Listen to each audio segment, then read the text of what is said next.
ఓం శాంతి 31 March 2024 యొక్క అవ్యక్త మురళి ఆధారంగా వైరాగ్య వృత్తితో సాధనను పెంచుకునే యోగాభ్యాసం చేద్దాము. ఓం శాంతి. నేనొక జ్యోతిర్బిందు ఆత్మను. బాప్దాదాకు అతి ప్రియమైన సంతానాన్ని. నా హృదయంలో స్నేహసాగరుడైన బాప్దాదా పట్ల అమితమైన ప్రేమ ఉంది.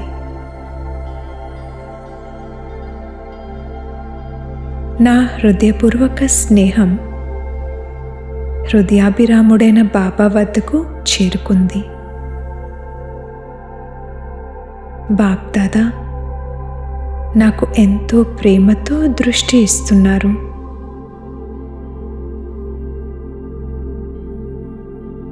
నాపై వారి వరదాని హస్తాన్నుంచారు. వారు నాకు తెరిచి ఉన్న వరదానాల ఖజానాను ఇచ్చారు.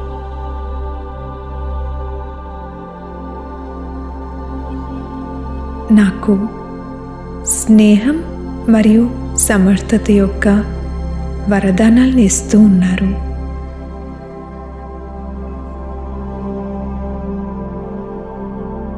నాకు విల్ పవర్ను, శక్తిని, ధైర్యాన్ని, ఉల్లాస ఉత్సాహాలను ఇస్తూ పాలన చేస్తున్నారు. బాప్దాదా నాకు బ్యాక్ బోన్. వారు నాకు సదా కోసం సహచరులు. తల్లి సమానంగా రాత్రింబవళ్ళు నా బాగోగులు చూసుకుంటున్నారు.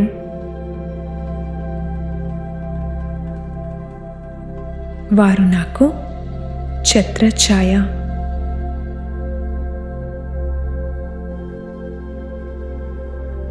వారు నా నుండి వేరుగా లేరు. కేవలం గుప్త రూపంలో కార్యం చేస్తున్నారు.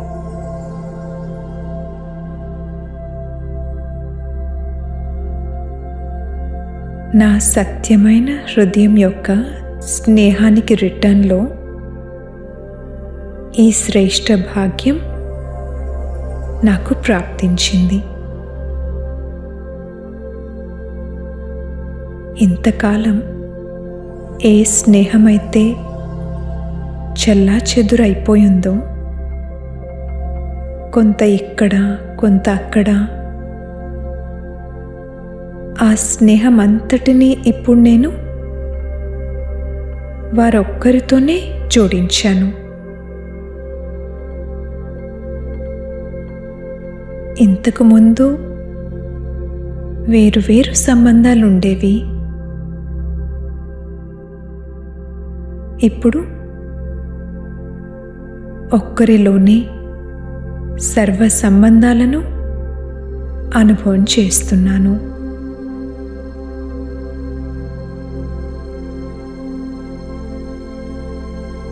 నాకైతే బాబాయే సర్వస్వం. హృదయాంతరాల నుండి నా బాబా, నా బాబా అని వెలువడుతుంది. నా బాబా ఎంత అద్భుతమైనవారు, ప్రియమైనవారు, కళ్యాణకారి. స్నేహానికి రిటర్న్లో వారు నాకు బాబా సమానంగా అయ్యే లక్ష్యాన్ని ఇస్తున్నారు. బాబా ఇస్తున్న లక్ష్యాన్ని నేను స్వీకరిస్తున్నాను. ఇప్పటి నుండి ఇక నా లక్షణాలు కూడా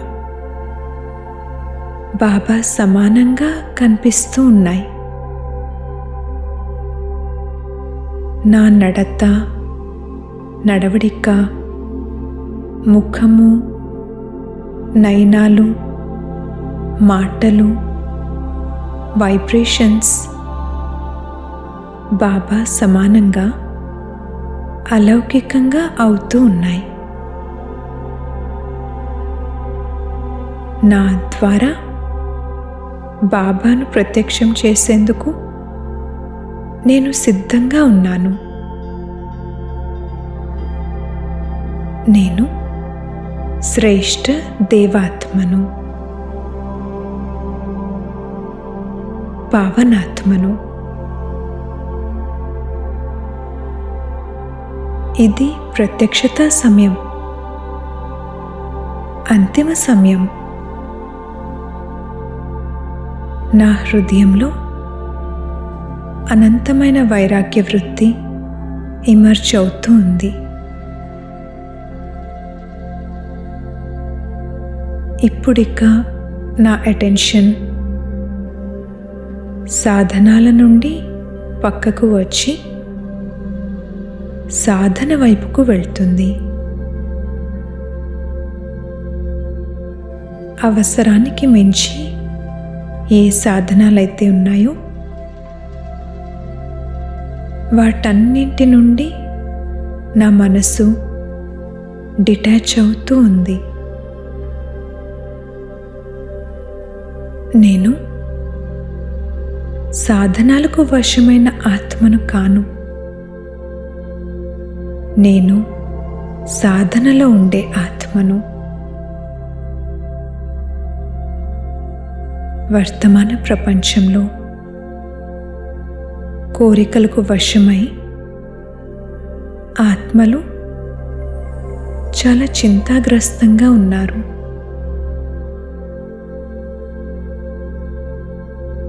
విశ్వాత్మల కళ్యాణం కొరకు నా వైరాగ్య వృత్తి యొక్క వాయుమండలం సేవ చేస్తుంది. నా అనంతమైన వైరాగ్య వృత్తి యొక్క వాయుమండలం లేకుండా ఆత్మలు సుఖంగా, శాంతిగా అవ్వలేరు. చింత నుండి విముక్తులుగా అవ్వలేరు. నేను వృక్షం యొక్క వేర్ల స్థానంలో ఉన్నాను. నేనే పునాదిని. నేను వేర్ల స్థానంలో కూర్చుని ఉన్న తపస్వి ఆత్మను. నేను దయార్థ హృదయ ఆత్మను. ఇప్పుడు మనసా సేవ చేస్తున్నాను.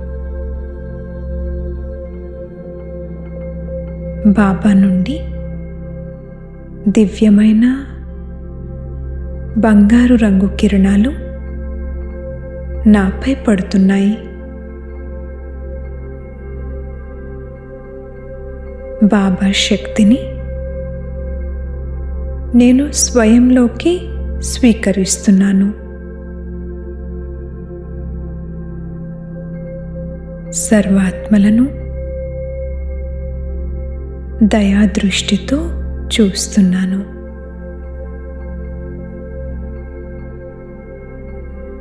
నా నుండి తెల్లటి బంగారు తరంగాలు వెలువడుతూ ఉన్నాయి.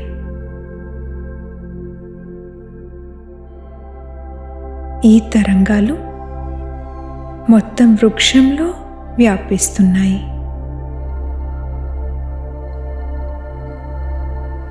సర్వాత్మలలో వైరాగ్య వృత్తి జాగృతమవుతూ ఉంది.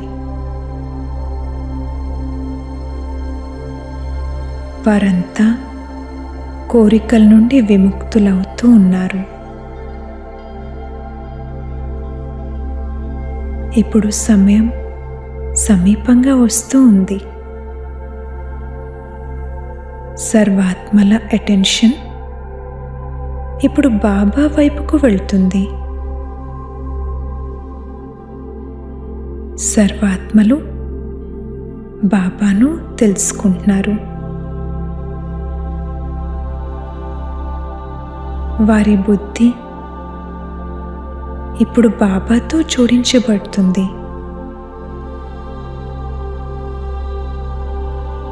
సర్వాత్మలు ముక్తి, జీవన్ముక్తిని పొందుతున్నారు. ఈ విధంగా మనసా సేవ చేస్తూ ఇక నేను ఇప్పుడు పరంధామంలో బాబా ప్రేమలో లీనమైపోతున్నాను.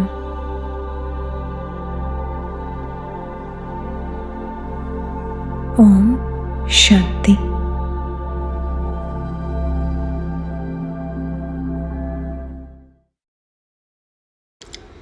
ఓం శాంతి. మధురమైన పిల్లలారా, శ్రీమతాన్ని అనుసరించి మంచి సర్వీస్ చేసేవారికి రాజ్య పదవి అనే బహుమతి లభిస్తుంది. పిల్లలు మీరిప్పుడు సహయోగులుగా అయ్యారు కాబట్టి మీకు చాలా పెద్ద బహుమతి లభిస్తుంది. ప్రశ్న: బాబా, జ్ఞాననాట్యము ఏ పిల్లల ముందు చాలా బాగా జరుగుతుంది? జవాబు: ఎవరు జ్ఞానంలో ఆసక్తి కలవారై ఉంటారో, ఎవరికైతే యోగ నశ ఉంటుందో వారి ముందు బాబా జ్ఞాననాట్యం చాలా బాగా జరుగుతుంది. విద్యార్థులు నెంబర్ వారుగా ఉన్నారు, కానీ ఇది చాలా అద్భుతమైన పాఠశాల. కొందరిలో కొద్దిగా కూడా జ్ఞానం ఉండదు, కేవలం భావన మాత్రమే ఉంటుంది. ఆ భావన ఆధారంపై కూడా వారు వారసత్వానికి అధికారులుగా అవుతారు. ఓం శాంతి. ఆత్మీక పిల్లలకు ఆత్మీక తండ్రి అర్థం చేయిస్తూ ఉన్నారు. దీనిని ఆత్మీక జ్ఞానము లేక ఆధ్యాత్మిక జ్ఞానమని అంటారు. ఆధ్యాత్మిక జ్ఞానము కేవలం ఒక్క తండ్రిలోనే ఉంటుంది, వేరే మనుష్య మాతృల ఎవ్వరికీ ఉండదు. ఆత్మీక జ్ఞానాన్ని ఇచ్చేవారు ఒక్కరే, వారినే జ్ఞానసాగర్లు అని అంటారు. ప్రతి మనిషిలో తమవే అయిన విశేషతలు ఉంటాయి కదా. బ్యారిస్టరే, డాక్టరే. ప్రతి ఒక్కరి కర్తవ్యము, పాత్ర వేరువేరుగా ఉంటుంది. ప్రతి ఆత్మకు తమదే అయిన అవినాశి పాత్ర లభించి ఉంటుంది. ఆత్మ ఎంత చిన్నది, అద్భుతమైనది కదా. బ్రుకుటి మధ్యలో మెరుస్తూ ఉన్న నక్షత్రము అని గానం చేస్తారు కూడా. నిరాకారి ఆత్మకు ఈ శరీరము సింహాసనము అని కూడా గానం చేస్తారు. నిజానికి అది చాలా చిన్న బిందువు. అంతేకాక ఆత్మలందరూ పాత్రధారులు. ఒక జన్మలోని రూపురేఖలు మరొక జన్మలో కలవ్వు. అలాగే ఒక జన్మలోని పాత్ర మరొక జన్మలోని పాత్రతో కలవదు. మేము గతంలో ఏమై ఉండినామో భవిష్యత్తులో ఎలా ఉంటామో ఎవ్వరికీ తెలియదు. తండ్రే సంగమయుగంలో కూర్చొని అర్థం చేయిస్తూ ఉన్నారు. ఉదయం మీరు స్మృతి యాత్రలో కూర్చుంటారు కనుక ఆరిపోతున్న ఆత్మ ప్రజ్వలితం అవుతుంది. ఎందుకంటే ఆత్మకు ఎంతో తుప్పు పట్టి ఉంది. తండ్రి కంసాలి పని కూడా చేస్తారు. మలినమైపోయిన పతిత ఆత్మలను పవిత్రంగా చేస్తారు. మలినాలు కలుస్తాయి కదా. వెండి, రాగి, లోహము మొదలైన పేర్లు కూడా ఉన్నాయి. స్వర్ణిమ యుగము, వెండి యుగము, సతో ప్రధానము, సతో రజో తమో ఈ విషయాలు ఏ మనుషులు లేక గురువులు కానీ అర్థం చేయించరు. ఒక్క సద్గురువు మాత్రమే అర్థం చేయిస్తారు. సద్గురు అకాల సింహాసనము అని చెప్తారు కదా, ఆ సద్గురు కూడా సింహాసనం కావాలి కదా. ఎలా ఆత్మలైన మీకు మీ ఆసనాలు ఉన్నాయో అలా వారు కూడా ఆసనం తీసుకోవలసి ఉంటుంది. నేను ఎలాంటి ఆసనాన్ని తీసుకుంటాను ఈ ప్రపంచంలో ఎవ్వరికీ తెలియదు అని తండ్రి చెప్తారు. వారు నేతి నేతి అని మాకు తెలియదు అంటూ వచ్చారు. మొదట మనకు కూడా ఏమీ తెలియదని పిల్లలు మీకు తెలుసు. ఎవ్వరికీ ఏమీ తెలియదు, వారిని అవివేకులు అని అంటారు. మేము చాలా బుద్ధివంతులు, విశ్వరాజ్య భాగ్యము మాదే అయ్యే ఉండేదని భారత్వాసీలు భావిస్తారు. ఇప్పుడు అవివేకులైపోయారు. శాస్త్రాలు మొదలైనవి ఏమి చదివి ఉన్నా ఇప్పుడు అవన్నీ మర్చిపోండి. కేవలం ఒక్క తండ్రిని మాత్రమే స్మృతి చెయ్యండి. గృహస్థ వ్యవహారంలో కూడా భలే ఉండండి. సన్యాసుల అనుచరులు కూడా తమ తమ ఇళ్లల్లో ఉంటారు. కొంతమంది సత్యమైన అనుచరులు వారితో పాటు ఉంటారు. మిగిలిన వారు ఒక్కొక్కరు ఒక్కొక్క చోట ఉంటారు. ఈ విషయాలన్నీ తండ్రి కూర్చొని అర్థం చేయిస్తూ ఉన్నారు. దీనినే జ్ఞాన నృత్యము అని అంటారు. యోగం అంటే సైలెన్స్, జ్ఞానం అంటే నృత్యము. యోగంలో అయితే పూర్తి శాంతిగా ఉంటారు. డెడ్ సైలెన్స్ అని అంటారు కూడా. 3 నిమిషాలు డెడ్ సైలెన్స్గా ఉండండి అని అంటారు. కానీ దాని అర్థం కూడా ఎవ్వరికీ తెలియదు. సన్యాసులు శాంతి కొరకు అడవులకి వెళ్తారు, కానీ అక్కడ శాంతి లభించదు. రాణి తన హారాన్ని మెడలో ఉంచుకొని అనే కథ కూడా ఉంది. ఇది శాంతికి ఉదాహరణ. తండ్రి ఏ విషయాలను అర్థం చేయిస్తూ ఉన్నారో ఆ దృష్టాంతాలు మళ్ళీ భక్తి మార్గంలో కొనసాగుతాయి. తండ్రి ఈ సమయంలో పాత ప్రపంచాన్ని పరివర్తన చేసి కొత్త ప్రపంచాన్ని తయారు చేస్తారు. తమో ప్రధానం నుండి సతో ప్రధానంగా చేస్తారు. ఇది మీరు అర్థం చేసుకోగలరు. మిగిలిన ప్రపంచమంతా తమో ప్రధానంగా పతితంగా ఉంది. ఎందుకంటే అందరూ వికారాల నుండి జన్మ తీసుకుంటారు. దేవతలు వికారాల ద్వారా జన్మ తీసుకో దానిని సంపూర్ణ నిర్వికారి ప్రపంచమని అంటారు. వైస్లెస్ వరల్డ్ అని అంటారు. కానీ దాని అర్థం తెలియదు. మీరే పూజ్యుల నుండి పూజారులుగా అయ్యారు. తండ్రిని గురించి ఎప్పుడూ అలా అనరు. తండ్రి ఎప్పుడూ పూజారులుగా అవ్వరు. మనుషులు కణకణంలో పరమాత్మ ఉన్నారని అంటారు. భారతదేశంలో ఎప్పుడెప్పుడు ఇలాంటి ధర్మగ్లాని జరుగుతుందో అప్పుడు వస్తాను అని తండ్రి చెప్తారు. వారు కేవలం అలాగే శ్లోకాన్ని చదువుతారు, కానీ దాని అర్థం వారికి కొంచెం కూడా తెలియదు. శరీరం పతితం అవుతుందని, ఆత్మ పతితంగా అవ్వదని వారు భావిస్తారు. మొదట ఆత్మ పతితంగా అయిందని, అప్పుడు శరీరం కూడా పతితంగా అయిందని తండ్రి అంటారు. బంగారంలోనే మలినాలు కలుస్తాయి, అప్పుడు నగలు కూడా అలాగే తయారవుతాయి. కానీ అవన్నీ భక్తి మార్గంలో ఉంటాయి. ప్రతి ఒక్కరిలో ఆత్మ విరాజమానమై ఉంటుందని తండ్రి అర్థం చేయిస్తారు. జీవాత్మ అని అంటారు, కానీ జీవ పరమాత్మ అని అనరు. మహాన్ ఆత్మ అని అంటారు, మహాన్ పరమాత్మ అని అనరు. ఆత్మనే భిన్న భిన్న శరీరాలను తీసుకొని పాత్రను అభినయిస్తుంది. యోగము పూర్తిగా నిశ్శబ్దమైనది. ఇది జ్ఞాన నృత్యము. ఎవరు ఆసక్తి గలవారై ఉంటారో వారి ముందు బాబా జ్ఞాన నృత్యము జరుగుతుంది.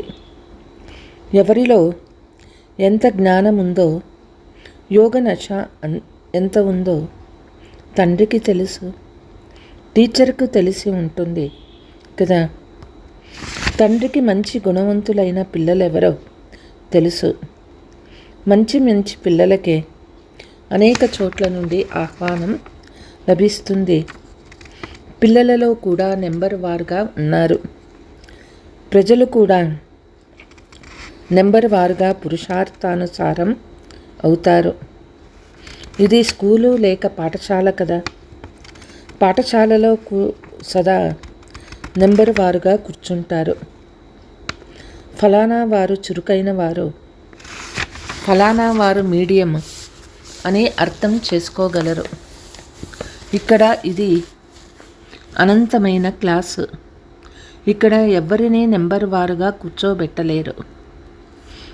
బాబా ఎదురుగా కూర్చున్న వారిలో కొద్దిగా కూడా జ్ఞానం లేదని, కేవలం భావన ఉందని తండ్రికి తెలుసు. జ్ఞానము లేదు, యోగము లేదు అని బాబాకి తెలుసు. వీరు తండ్రి అని, వీరి నుండి మేము వారసత్వం తీసుకోవాలని నిశ్చయం మాత్రం ఉంది. ఆస్తి అయితే అందరికీ లభిస్తుంది, కానీ రాజ్యంలో పదవులు నెంబర్ వారుగా ఉంటాయి. ఎవరు బాగా సర్వీస్ చేస్తారో వారికి మంచి బహుమతి లభిస్తుంది. ఇక్కడ అందరికీ బహుమతులు ఇస్తూ ఉంటారు. ఎవరైతే సలహాను ఇస్తారో, ఎక్కువ ఆలోచిస్తారో వారికి బహుమతి లభిస్తుంది. విశ్వంలో సత్యమైన శాంతి ఎలా వస్తుందో ఇప్పుడు మీకు తెలుసు. విశ్వంలో శాంతి ఎప్పుడూ ఉండేది. ఎప్పుడైనా విన్నారా లేక చూసారా? ఎలాంటి శాంతిని అడుగుతున్నారు? ఎప్పుడు ఉండేది అని వారిని అడగమని తండ్రి చెప్తూ ఉన్నారు. మీరు ప్రశ్నలు అడగవచ్చు, ఎందుకంటే జవాబులు మీకు తెలుసు. ప్రశ్నలు అడిగే వారికి జవాబులు తెలియకుంటే వారిని ఏమంటారు? ఏ విధమైన శాంతి కావాలి అని మీరు వార్తాపత్రికల ద్వారా అడగండి. ఆత్మలమైన మనమంతా ఉండేది శాంతిధామంలో. తండ్రి చెప్తూ ఉన్నారు, ఒకటేమో శాంతిధామాన్ని స్మృతి చెయ్యండి, రెండవది సుఖధామాన్ని స్మృతి చెయ్యండి. సృష్టి చక్ర జ్ఞానము పూర్తిగా లేని కారణంగా అసత్యాలు, వ్యర్థ ప్రలాపాలు మొదలైనవి చేస్తూ ఉంటారు. మనం డబల్ కిరీటధారులుగా అవుతామని పిల్లలు మీకు తెలుసు. మనం దేవతలుగా ఉండేవారము, ఇప్పుడు మళ్ళీ మనుషులుగా అయ్యాము. దేవతలనే అంటారు, మనుషులని అనరు. ఎందుకంటే దైవీ గుణాలు కలిగిన వారు కదా. ఎవరిలో అవగుణాలు ఉన్నాయో వారు గుణహీనుడినైనా నాలో ఏ గుణాలు లేవని అంటారు. శాస్త్రాలలో ఏ మాటలు విన్నారో వాటిని కేవలం చిలక పలుకులు అని అంటారు. బాబా మీరు వచ్చి మమ్మల్ని పావనంగా చేయమని అంటారు. వాస్తవానికి బ్రహ్మలోకాన్ని ప్రపంచమని అనరు. అక్కడ ఆత్మలు మీరు ఉంటారు.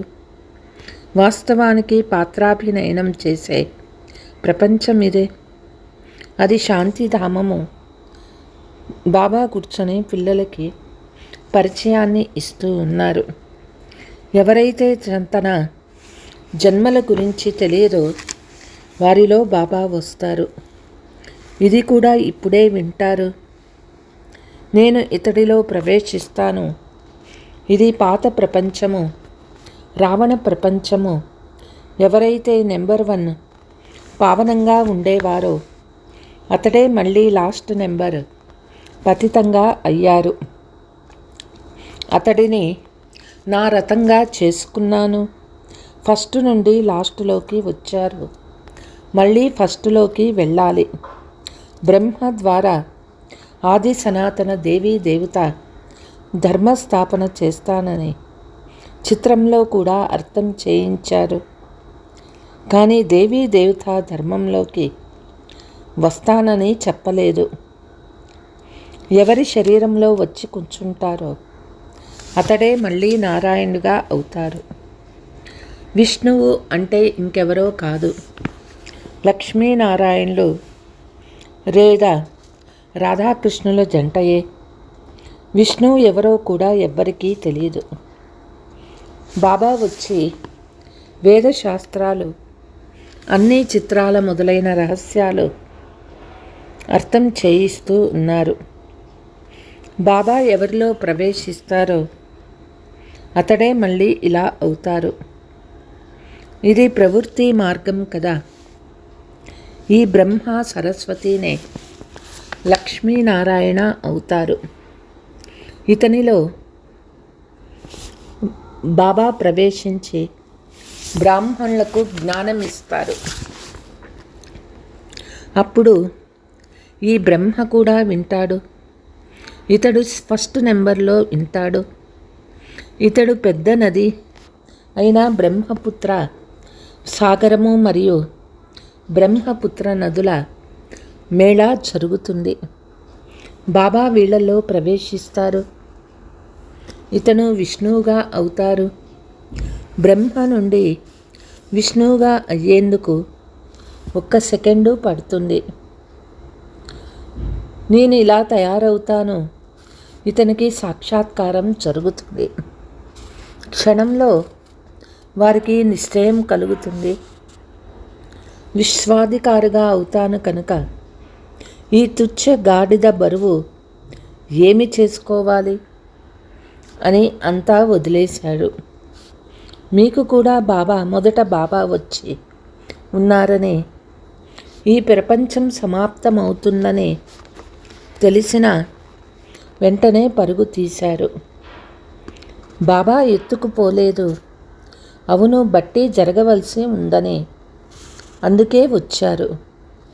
కృష్ణుడు వెతుకు వెళ్ళారని అందరూ అంటారు. అది మంచిదే కదా. కృష్ణుడు తీసుకువెళ్ళి పట్టపు రాణులుగా చేశారు కదా. కనుక ఈ జ్ఞానము ద్వారా విశ్వ మహారాజా మహారాణులుగా అవుతారు. ఇది చాలా మంచిదే కదా. ఇందులో తిట్లు తినే అవసరం లేదు. మళ్ళీ ఎప్పుడు కళంకం వస్తుందో అప్పుడు కళంగిదర్లుగా అవుతారని అంటారు. కళంకం శివబాబాకే వస్తుంది. ఎంతగా గ్లాని చేస్తారు. ఆత్మలైన మేమే పరమాత్మ, పరమాత్మనే నేను అని అంటారు. అలా కాదు, ఇప్పుడు తండ్రి అర్థం చేయిస్తూ ఉన్నారు. ఆత్మలైన మనం ఇప్పుడు బ్రాహ్మణులము. బ్రాహ్మణులది సర్వోత్తమ కులము. దీనిని వంశము అని అనరు. రాజ్యవంశము అనగా అందులో కులం ఉంటుంది. ఇది మీ కులము. ఇది చాలా సులభము. బ్రాహ్మణులు మనమే దేవతలుగా అవుతాము. కాబట్టి దైవీ గుణాలు ధారణ చేయాలి. సిగరెట్లు, బీడీలు మొదలైన వాటిలని దేవతలకి భోగ్ పెడతారా? శ్రీనాథ్ ద్వారాలో చాలా నేతి పదార్థాలు తయారవుతాయి. ఎంత భోగ్ పెడతారంటే దుకాణాలే తయారవుతాయి. యాత్రికులు వెళ్ళి తీసుకుంటారు. మనుషులకి చాలా భావన ఉంటుంది. సత్యయుగంలో ఇలాంటి మాటలేవి ఉండవు. పదార్థాలు పాడు చేసే ఇలాంటి ఈగలు మొదలైనవి ఉండవు. జబ్బులు కూడా అక్కడ ఉండవు. గొప్ప వ్యక్తుల వద్ద మంచి స్వచ్ఛత ఉంటుంది. అక్కడ అలాంటి మాటలే ఉండవు. రోగాలు మొదలైనవి ఉండవు. అనారోగ్యాలన్నీ ద్వాపర యుగం నుండే వెలువడతాయి. తండ్రి వచ్చి మిమ్మల్ని ఆరోగ్యవంతులుగా చేస్తారు. ఎవరి ద్వారా మీరు సదా ఆరోగ్యవంతులుగా అవుతారో ఆ తండ్రిని స్మృతి చేసేందుకు మీరు పురుషార్థం చేస్తారు. ఆయువు కూడా పెరుగుతుంది. ఇది నిన్నటి మాటే. 150 సంవత్సరాలు ఆయువు ఉండేది కదా. ఇప్పుడు సగటు ఆయుష్ 40-50 సంవత్సరాలే.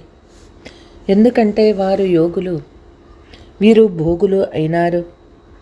మీరు రాజయోగులు, రాజ ఋషులు, అందుకే మీరు పవిత్రంగా ఉంటారు. కానీ ఇది పురుషోత్తమ సంగమయుగము. పురుషోత్తమ మాసం కాదు, పురుషోత్తమ సంవత్సరం కాదు.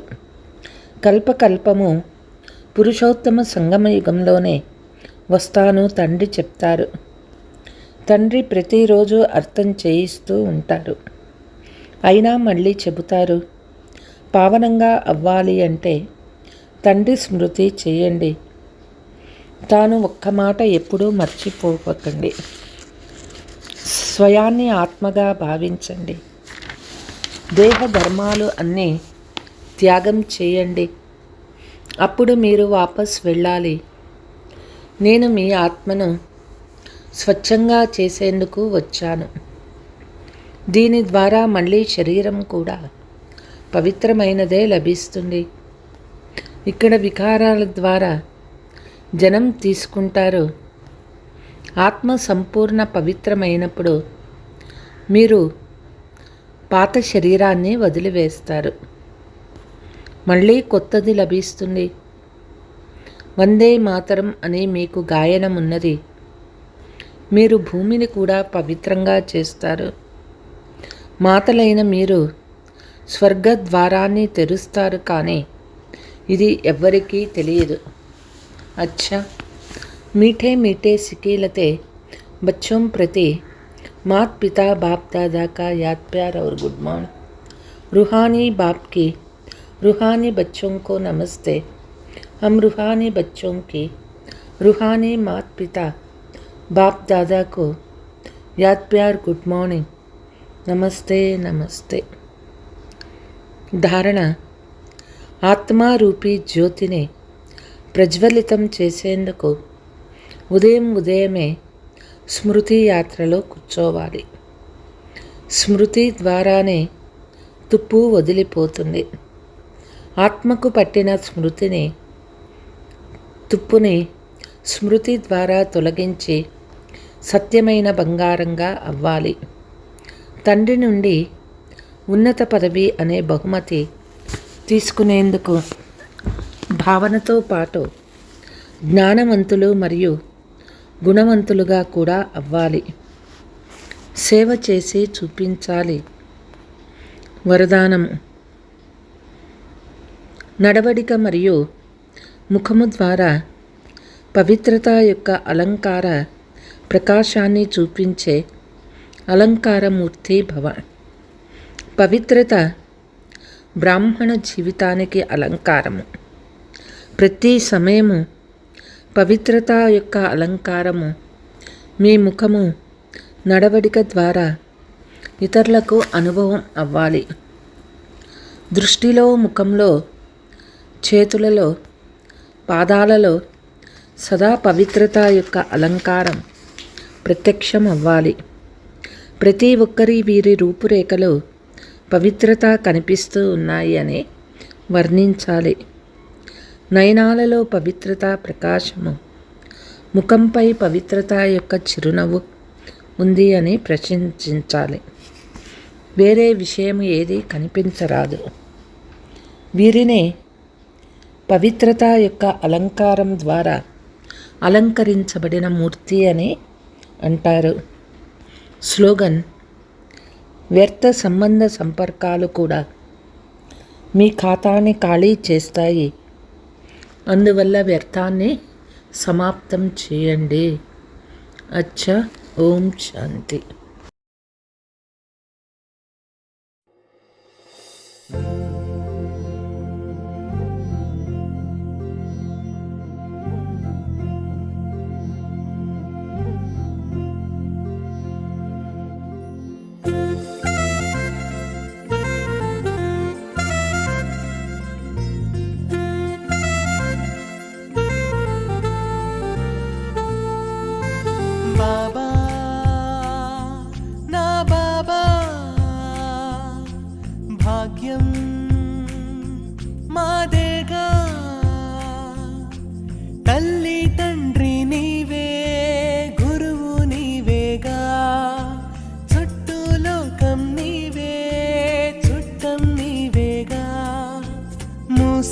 కనులే తెరిపించి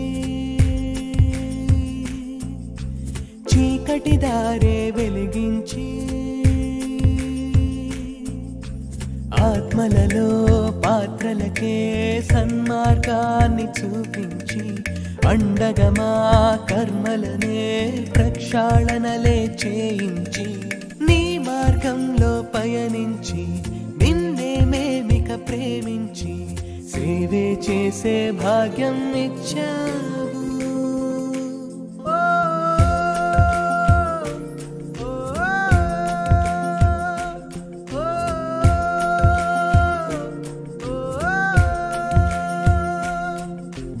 బాబా నా బాబా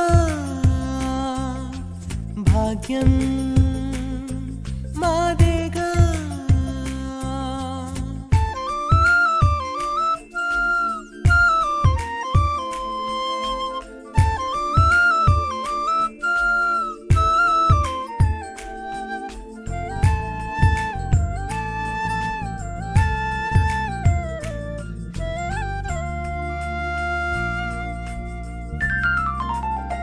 విలువైన జ్ఞానం నిలువెత్తు ధర్మం దీవించి ఇచ్చావు.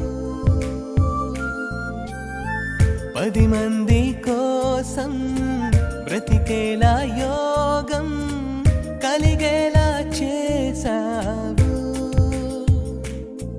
ప్రతి హృదయంలో దివ్యాత్మే ప్రభవించే మార్గం చూపించావు బాబా.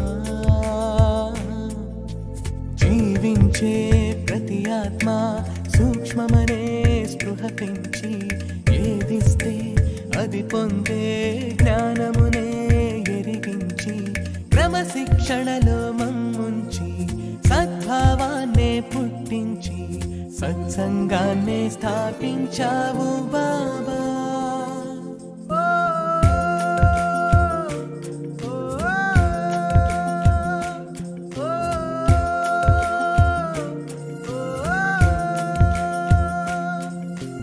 బాబా నా బాబా భాగ్యం మాదేగా.